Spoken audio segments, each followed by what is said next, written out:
Meu amigo Rainer, 50 anos de idade, muita história para contar. Como é o seu nome completo? Rainer Helmut Silva Krupper. E é um nome de descendência o quê? É, alemão. Mistura de alemão com baiano, aí deu essa coisa aí. Morando na Bahia. Top, meu amigo. Que bom te ver estar aqui com você, viu? Joia. Meu queridão, onde e quando você começou a estudar música?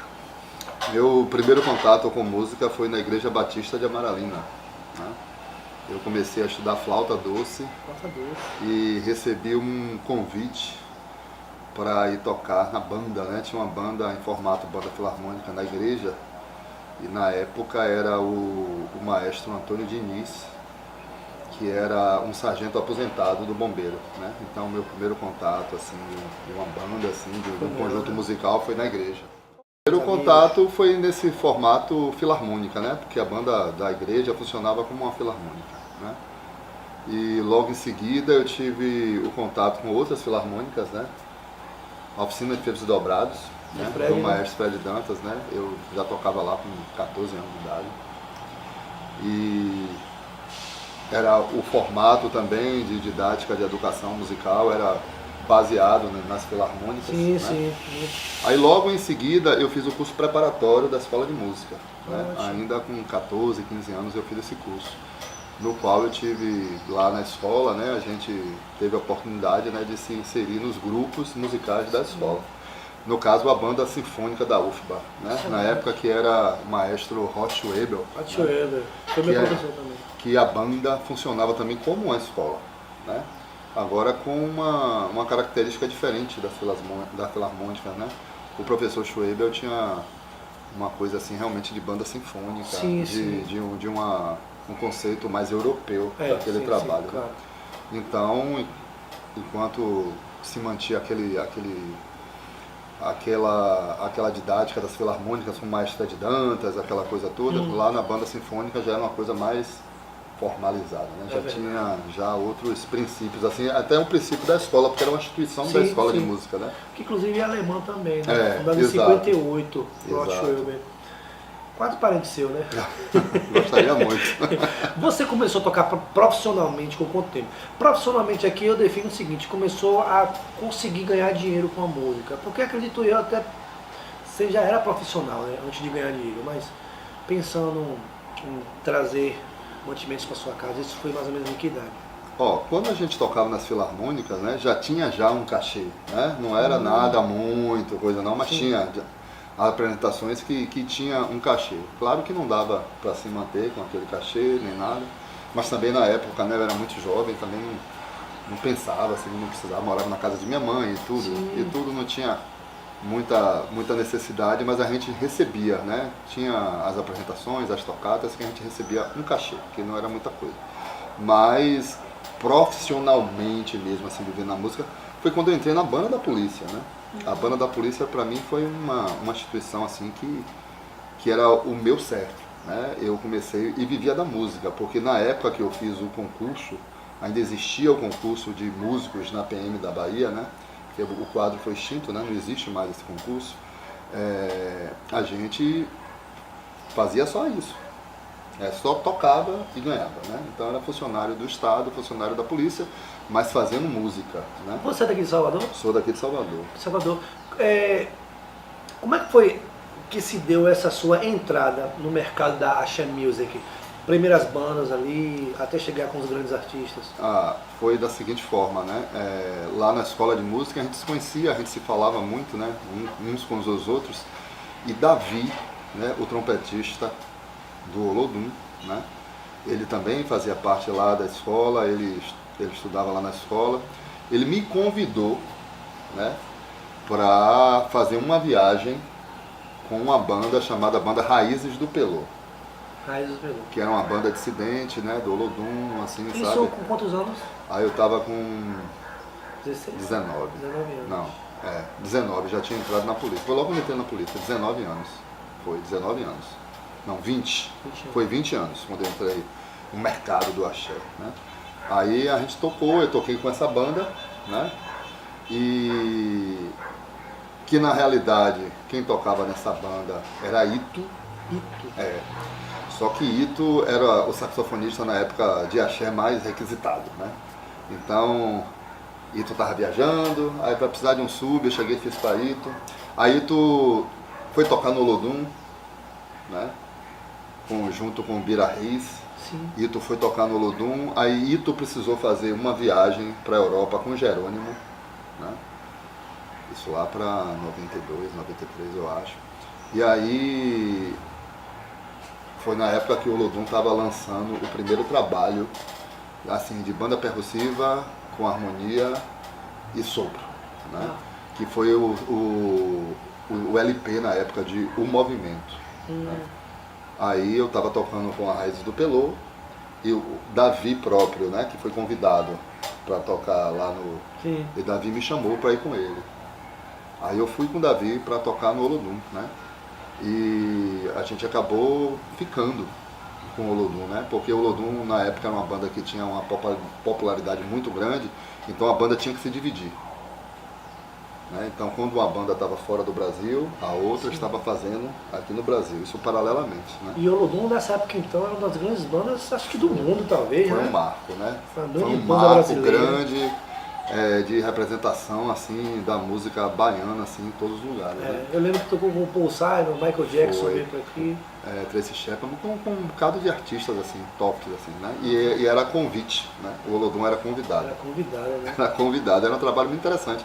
Tanto que as viagens internacionais do Olodum, eu ficava assim muito impressionado porque o Olodum conseguia ter um público lá fora que não era um público só de brasileiros. Uau. Então o Olodum, quando chegava na Alemanha, eram os alemães, assim, ia tudo, e ele tinha um público muito específico. É uma experiência incrível, né? Foi Rainer, fantástico. além do Olodum, eu sei que você já tocou com outros artistas também da linha percussiva. Consegue lembrar de alguns? Ó, da linha percussiva, né, de banda de percussão. Axé Music. Pega. De Axé Music. Eu toquei com o Netinho. Netinho. Toquei uma época com o Netinho. Toquei uma época com Brau, né? Tive o prazer de tocar com Brau. Toquei pagode, né? Acho que todo saxofonista baiano já passou pelo pagode, né? Toquei com Beto Jamaica, logo quando ele saiu do Tchan, né? Aí tive um grande prazer de tocar em uma banda maravilhosa chamada Companhia do Pagode. Companhia do Pagode. Aí tinha uma banda de pop aqui na Bahia, né? Chamada Banda Faróis Acesos, né? Que não era uma banda do Axé Music, mas era uma banda pop, eu acho que é a única da época que agregava instrumento de sopro, né? Tinha saxofone e tinha trompete. Né?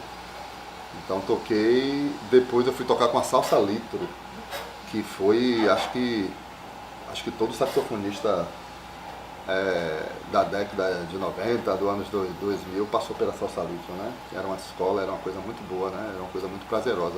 Muito trabalho de sopro, a banda realmente com base de salsa. Carlinhos Brau. Aí fui tocar com o Brau, recebi o convite, né, para tocar com o Brau na primeira formação dele do Camarote Andante, né? Que era uma banda com 11 sopros. 11 sopros tocando no chão, assim, sabe? Bacana. Aí com o Brau eu recebi o convite para fazer o DVD da Timbalada, o primeiro DVD da Timbalada. Aí eu fui fazer com a Timbalada. Aí fiz ainda alguns shows com o Brau, depois fiquei com a Timbalada. Com a Timbalada eu fiquei acho que uns 8 anos. Depois da Timbalada, eu fui tocar com o Dene, né? Que quando ele saiu da Timbalada, ele fez um convite para as pessoas. Algumas pessoas que ele queria levar para o trabalho novo dele, e eu fui tocar com o Dene. Eu tive muita sorte na minha vida musical, né? Primeiro porque minha formação não era de saxofonista. Flautista. Nunca foi, era flautista, né? Flautista e clarinetista. A flauta e a clarineta foram os instrumentos que eu estudei, né? Eu fiz o curso superior de flauta e tudo, mas como flautista eu não teria como participar das coisas de música popular baiana, né? Não tinha. Eu sempre fui apaixonado muito pelo flautim, né? Pelo piccolo, né? E tive a oportunidade de tocar em filarmônica, né? Em bandas, né? Já tive a oportunidade de tocar em orquestra, né? Formato orquestra sinfônica, o flautim. Mas quando eu comecei na realidade, essa ideia do flautim veio da ideia do camarote andante de Brau, né? Que Brau colocou 11 músicos e nesse repertório desse camarote andante tinha muita coisa erudita. Tinha a abertura do Guarani, né? Aí a gente, né, na época, né, quem era o diretor musical era Michael Muth, né? Aí eu comecei a dar ideias a ele, né, a respeito do flautim, né? Aí a galera gostou muito. Primeiro porque o peso percussivo era muito forte, né?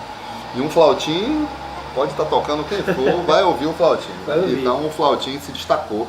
Isso chamou muita atenção, né? A primeira vez que nenhuma banda de axé, né, se colocava um naipe com flautim, né? Sim. E a sonoridade disso aí, o timbre é uma coisa que ficava muito bom, né? Banda de percussão com flautim é uma coisa assim, sabe? Ficou tanto que no tempo que eu fui tocar lá, Thiago Pugas era o diretor, junto com o Carlinhos Brau. Ele perguntou se não tocava flautim, porque aquilo que você deixou lá ficou uma marca registrada naquela coisa de tal jeito que eu falei, poxa, eu me senti intimidado a tocar flautim. Eu disse, caramba, velho. Aí quando eu peguei aquele instrumento pequenininho, eu cheguei até a tirar umas notinhas assim, eu falei, cara, isso aqui não é pra mim não, isso aqui... E ainda mais com aquela velocidade que você tocava, porque tava muito bonito, altíssimo nível a execução, a afinação, e criou uma coisa que, acredito eu, só você, baiano, tocando flautim para participar daquele projeto com aquilo, porque ficou muito bonito. Parabéns, viu? Uma boa história. Eu acho que essa ideia, né, minha, foi uma ideia que eu reconheço, assim, sabe, assim, de coisa assim. E era um instrumento que eu dominava muito, entende? Então, mas era visível no som. Então, as ideias das coisas de flautim, né, algumas frases, algumas coisas assim, aí eu tinha ideia, assim, sabe, e gostava muito, né? Me sentia bem útil aquele negócio ali, né? Aquele tipo de trabalho. Né? Mas ficou perfeito. Foi uma coisa muito boa mesmo. Isso aí nasceu realmente com a banda de Brau, na época do camarote andante. Aí as pessoas gostaram e a gente deixou, aí todos os arranjos tinham alguma coisa de flautim. Sempre a gente colocava sempre tinha. Se não tinha, a gente colocava assim mesmo. A época que você ficou lá... Tinha que dizer para que veio. Rainer, interesse ou desinteresses em prestar um curso superior em música? Eu, no começo, não tinha interesse. Né? Eu não tinha interesse, né, porque eu já tinha meu emprego, né? Eu fui sargento da banda da polícia durante muito tempo, muito novo, né? E consegui conciliar a minha vida de músico de banda de axé e meu emprego na polícia, né? Então, já tocava, né? Achava na minha mente que para fazer aquele trabalho que eu fazia não precisaria de um curso superior, né?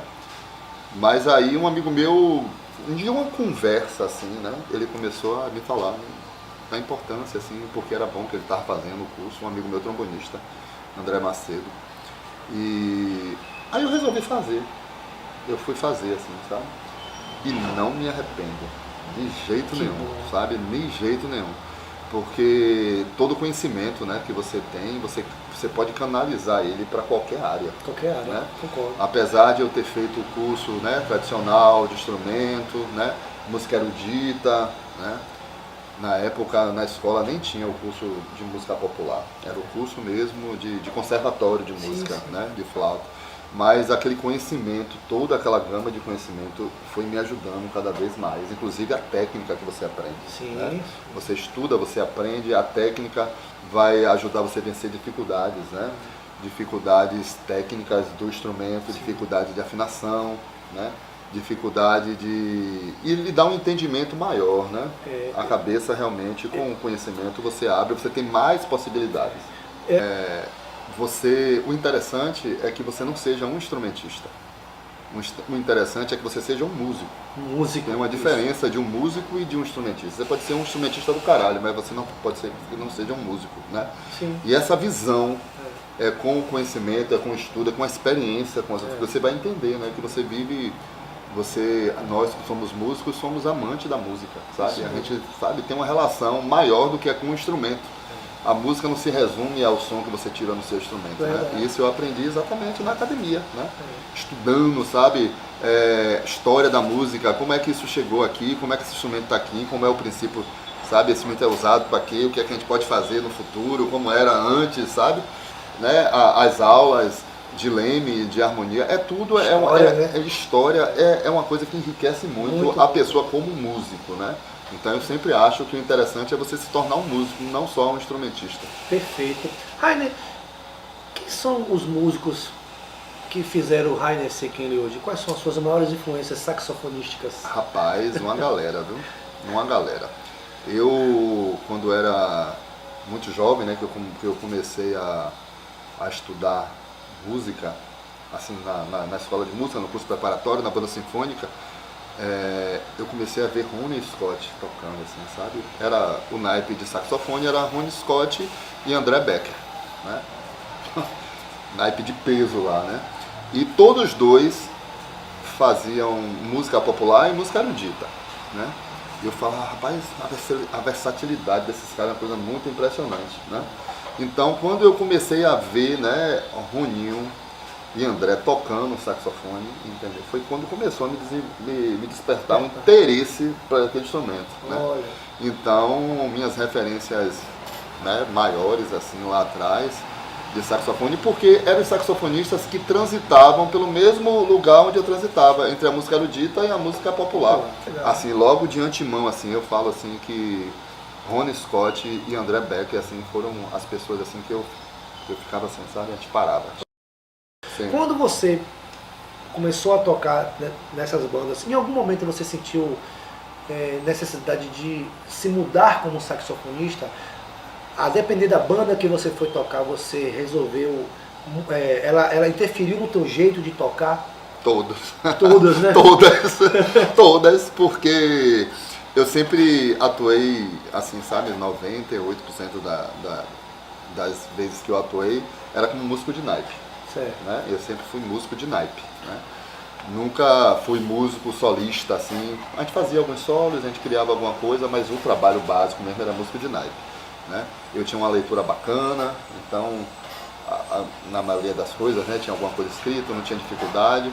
E o conceito do naipe, né, aquele conceito do naipe, né, de você nunca tocar só, seu som nunca ser o som predominante, né, de tentar encaixar o som daquelas pessoas ali para funcionar como um bloco, como aquelas pessoas estivessem tocando um instrumento só, né? Então, essa consciência minha variava de banda em banda que eu tocava, porque nem sempre eu estava tocando com os mesmos músicos, né? Então, às vezes, era uma metamorfose mesmo, eu tinha que mudar, né? Eu sempre tive que mudar, em todos os lugares onde eu tocava, entendeu? Maravilha. Então, às vezes, mudava, trocava uma boquilha, porque senão essa boquilha não está funcionando muito bem aqui nesse naipe, para esse trabalho. Sabe? Então, a grande maioria foi de naipe, né? E a cada banda que a gente tocava, né? A banda, na companhia do pagode, não era naipe, era só um saxofone, né?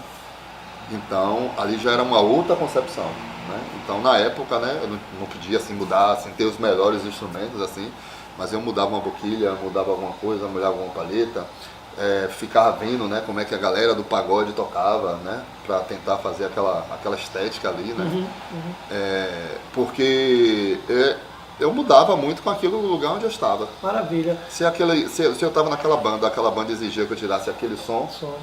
Aí eu já tentava mudar tudo para tirar aquele som dali. Excelente. Eu hoje, né, como músico, eu me vejo assim como músico, eu gosto muito de música erudita, eu gosto de estudar esse tipo de música, eu consumo esse tipo de música, eu toco esse tipo de música, né? Eu me acho assim um músico que tem uma vertente mais erudita do que popular hoje, né? Hoje, né? Isso não impede de eu passear por outras áreas, né? E sou um verdadeiro músico de banda, né? Banda, né? Eu sou músico de banda. Eu gosto da sonoridade de banda, né? Eu nunca na minha vida pensei assim de tocar em uma grande orquestra sinfônica, assim, sabe? Nunca passou pela minha cabeça assim, sabe? Já toquei em orquestra sinfônica, mas as experiências que eu tive com banda me satisfez mais, né? Com a banda sinfônica, com a banda da polícia, sabe? Já tive a oportunidade de tocar com outras bandas militares de alto nível, né? Inclusive de encontro de banda, né, de militares, com pessoas de fora e tudo. Eu sou um músico de banda, eu gosto da sonoridade de metal. Rainer, depois de todos esses anos, você olha para a sua carreira, essa contribuição artística que você deu para o movimento, você sente que foi compatível o retorno financeiro que ela te deu? Você acha que o que você deixou para a Axé Music, as suas produções, solos, gravações, todo esse trabalho, você olha para a parte financeira e você acha que ela foi compatível, foi justa? Eu acho que eu fui um músico e sempre estava muito satisfeito, né? Claro que tinha, né, as polêmicas, né, a respeito dos cachês de banda e tudo, mas eu tive a oportunidade de tocar com banda que realmente me deu um retorno, né? Um retorno não só pela minha dedicação musical, não, né? Porque a gente sabe, né, que o músico não é só a dedicação musical, não, é a dedicação como tudo, como pessoa, sim. Com compromisso, com os horários, com as noites perdidas, com uma série de coisas, né? E eu não me queixo, não. Eu acho que a parte financeira deu para eu conquistar coisas assim, sabe? Que se eu não tivesse nesse meio eu não iria conquistar, sem dúvida nenhuma. Que maravilha. Entende? Então eu acho que foi uma troca justa. No seu começo, quando você resolveu tornar um profissional e começou a viajar com banda, esse dinheiro que você recolhia já conseguia te manter para realizar o seu sonho como músico? Esse dinheiro foi o responsável foi o responsável, né, de eu realizar alguns sonhos, né? Eu vim de uma família muito pobre, né, sabe, sem condições nenhuma. Quando eu resolvi fazer música, minha mãe quase infarta, porque eu estava tudo certo, que eu ia ser médico, que eu ia fazer festival de faculdade de medicina e tudo, mas aí quando eu entrei na música, assim, sabe, de cabeça, né, aí minha vida se transformou, assim, sabe? Inclusive que talvez se eu tivesse escolhido uma outra carreira, eu pudesse ter ganhado até mais dinheiro. Porém, a música me deu coisas que nenhuma outra profissão no mundo iria me dar, né? Não só o dinheiro não, sabe?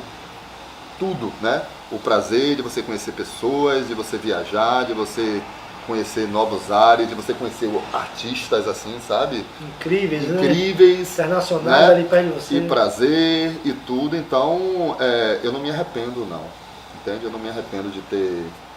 Agora, aquela coisa, né? Eu sempre tive o meu emprego.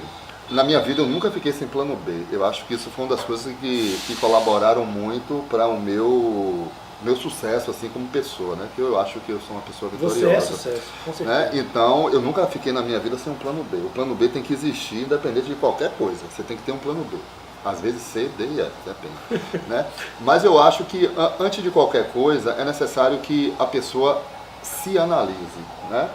Porque são duas coisas diferentes. Você ter talento e você ter vocação.